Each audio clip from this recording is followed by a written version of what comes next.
Topics may be controversial. Ongoing research confirms our positions. Do your own due diligence, understand the concepts, and arrive at your own conclusions. Please feel free to reflect your considerations and opinions in the comments section.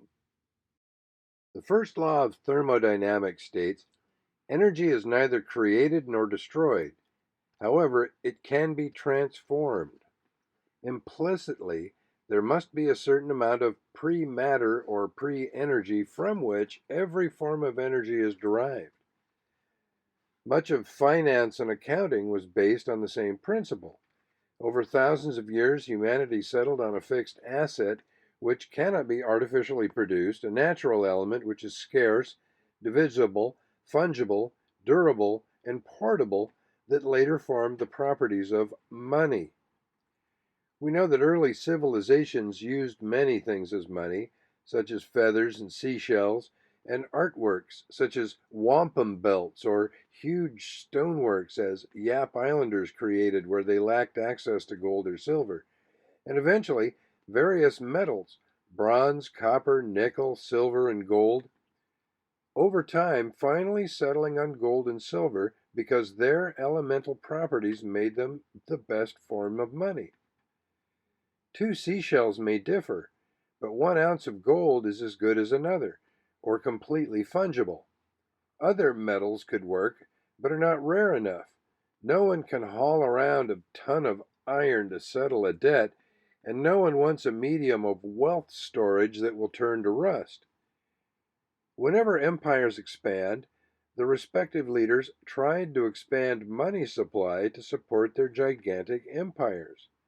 Rome famously made the effort to gradually dilute the amount of precious metal present in their silver denarius and replaced it with base metals. As people realized the true value of such coins, they saved the true silver coins for use later, leaving least valuable slugs as the value exchange. We now know this as Gresham's Law, where bad money drives out good. Eastern cultures also used to hide wealth from all sorts of adversaries by storing precious metals underground, even though there could be options available to store such precious metals with a third party. This pattern could be easily explained as they might have trust issues in those third parties.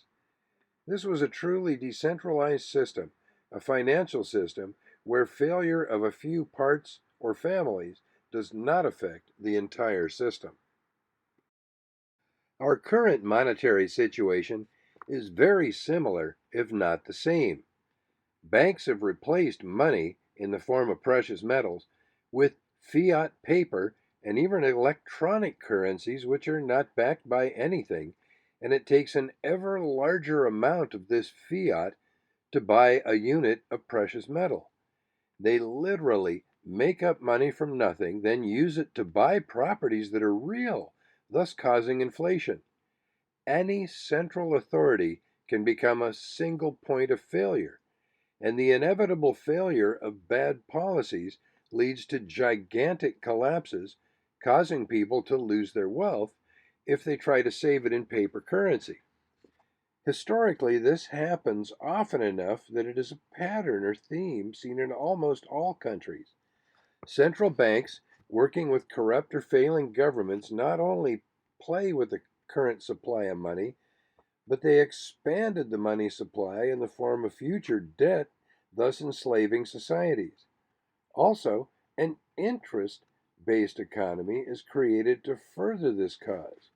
An interest which is charged on currency created out of thin air.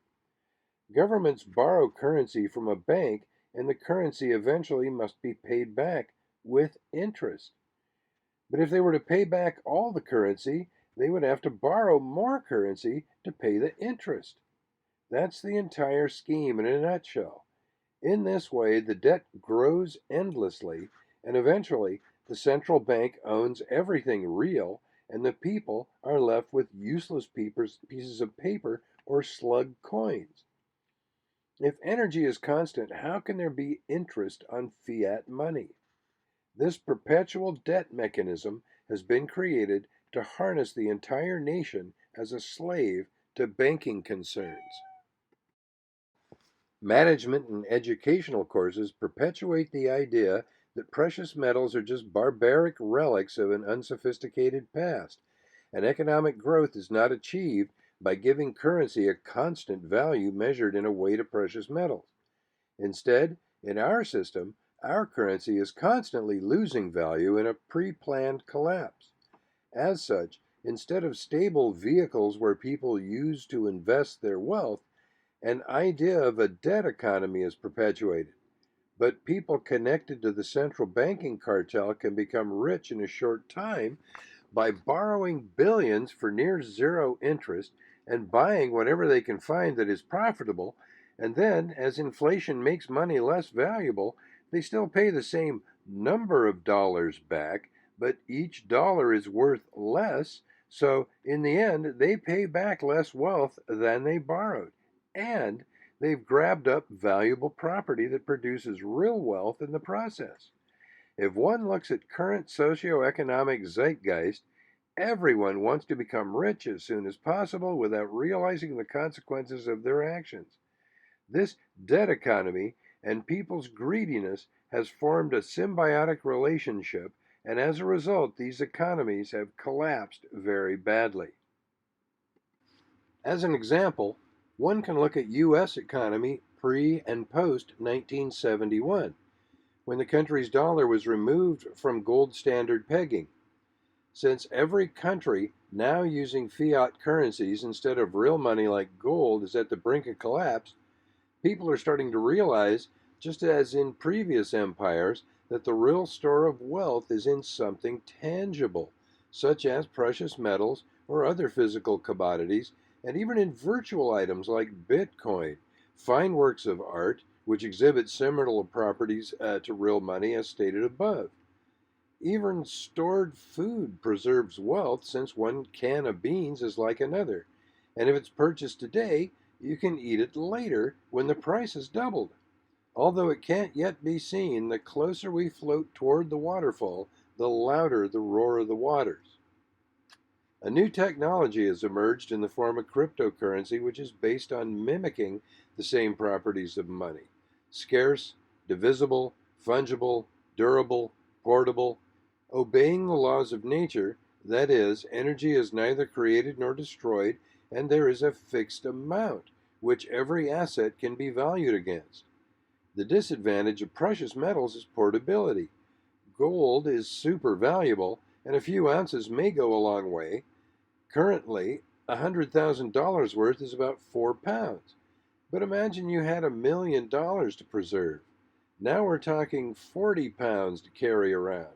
And for every ounce of gold, you'd need 70 or more ounces of silver to represent the same wealth.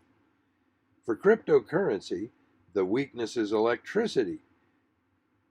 Whichever medium has a faster and surer means of transfer will eventually win. However, there is a need for both. Humanity has repeatedly made the same financial mistakes, kept ignorant, and deliberately preyed upon by knowing criminal banking interests. The record is clear, so let's learn from it and not repeat yesterday's failures by accepting fiat currencies from central banks in the future.